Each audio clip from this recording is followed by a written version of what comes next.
Welcome to Sheni V'Chamishi. I'm here in Miami. Yesterday, unfortunately, there was a boy who took his own life, I think, and was kicked out of Yeshiva and dealing with a hard time and very sad day. It's a beautiful day, but also very sad. I'm here because some people watch Sheni V'Chamishi, the channel, the YouTube. They asked me to come out. Fly you out, can come talk, and we have different people, families. So we made a beautiful schedule on the weekend, and finally I got permission and time allowed it, and I'm here. It's my first time in Miami. I'm very excited. It's beautiful, just beautiful here. This is like just so this is too windy. I'll go inside.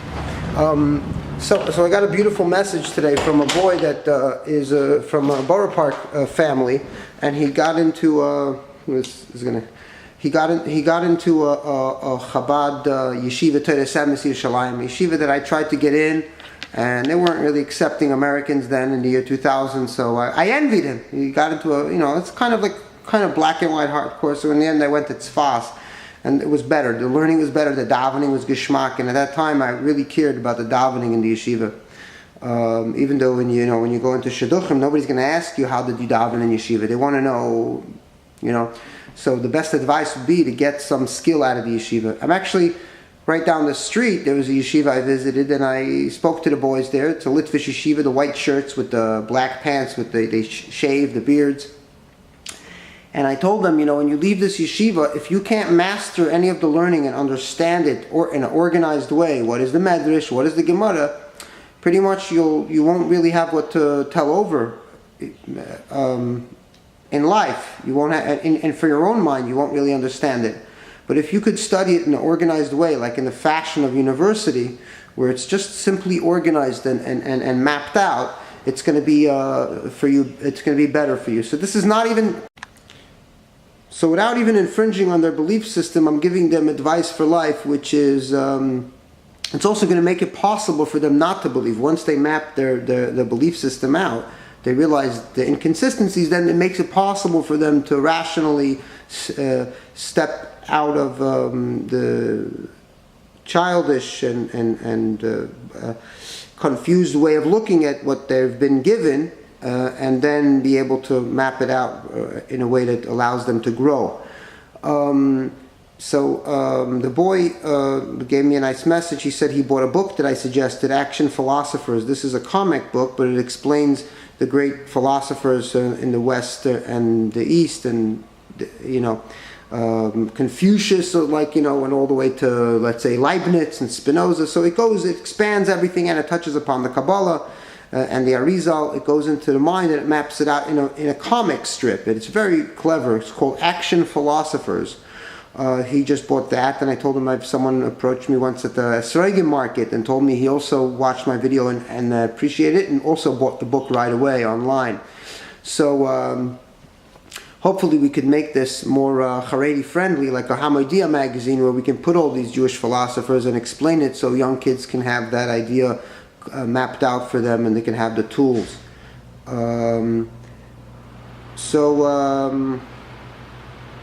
This is what I really appreciate with the boy's message, in contrast to what I heard today about the boy who took his life yesterday in the Levaya, which I thought I was going to go, but then I found out it was yesterday and it wasn't today. I got the news, didn't know when it was. Was that when this boy, now I looked at his Instagram, and I saw that he's a healthy boy, plays a flute, rides a bike, does some business trade. So he basically was in yeshiva last year, and he's already integrating into regular life and enjoying things, and he's healthy. Very healthy signs of a boy. He's into exploring his talents, playing a flute, and doing some type of business out of a warehouse, selling. He's getting into it. So this is very good, because this is good news after such bad news about people not being able to cope with it.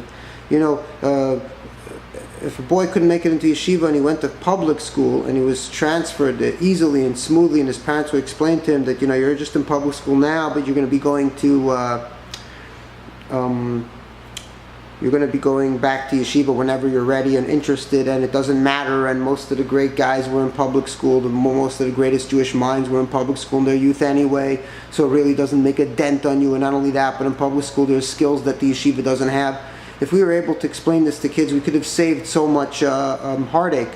When I was supposed to go to yeshiva at age 16, it was kind of like these yeshivas of boys who don't fit into the main program, who are not, so even that was stressful to me, and I thought, what's that mean? Does that mean that I'm going to be like second rate, and it's that? And then this old Mashpia Pinyakorf said, you go there and then you come back.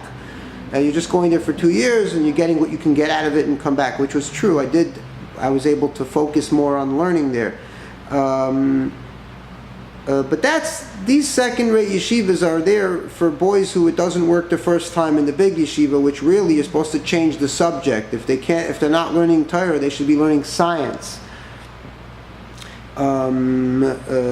Not pushing them into these. I had a cousin who told me he was in an off the derech yeshiva. This is ridiculous. You make it impossible for Judaism to have another scientist by taking the ones who are not cut out for. The yeshiva system, it's like davening. You're learning the Gemara, but nobody can explain the Gemara on an academic level. So it's really like a form of worship. You're not really learning. So if a kid's not good at davening, you put him in another room. It's a complete disaster of the human mind, especially in this day and age when we have so much data and so much information out there. What you're supposed to do is get the boy into a proper program where he's studying something real, and if he wants to go back to yeshiva, he could always do that. Learn the Gemara, listen to a shir on Musar about how pleasure is pain and pain is pleasure and the body is not good or is good. And, all these classical medieval texts that people throw out in the yeshiva, which is probably the staple of what the yeshiva is about. It's not just about academics and Gemara anyway, and it doesn't even claim to be. So this is what is very tragic, but I got good news today after bad news. I saw a boy who transitioned from going from a very strict, he went to Shlomi Sternberg's yeshiva in the Yeshivas Kayetz in upstate, and he transitioned very well. And the only thing right now is that he doesn't really know who his friends are, because his identity grew up in a Hasidish borough park, but he went to a Chabad yeshiva where so who are your friends? Your friends are the most important. I explained to him that in Miami, I see a string of friends who some are from, some are openly not from, some they keep Shabbos in their own way. One guy got inspiration from Dennis Prager. Dennis Prager is of no inspiration to me. He has these weird, very confusing stuff about what it means to be Jewish and religious. So he drives on Shabbos, but he won't read a newspaper or whatever. But this was good for a boy who was raised in a very strict system to break out. So Dennis Prager was like a step for someone who didn't know how to go to shul on Shabbos in a scooter. So he was able to get that from Dennis Prager. A Haredi, religious Chabad younger man, father with the kids, was able to look at Dennis Prager as a model. Dennis Prager explained his own way of. It's because Dennis Prager doesn't want to admit that he's not religious according to the stigmatic type of religion. He has the freedom to be Michal Shabbos and drive. I'm here on Kosher Street in Miami Beach, Florida. Growing up, they used to say, you want a Jewish princess? You got to go to Miami. This is a memorial for the Holocaust. Here is the hymn of the Partisans, Sag nicht keinmal. And here's a dome where you can have an acoustic. Sag nicht keinmal, als du gehst am letzten Weg. Gott schimmeln bleibst darin weichen Tag.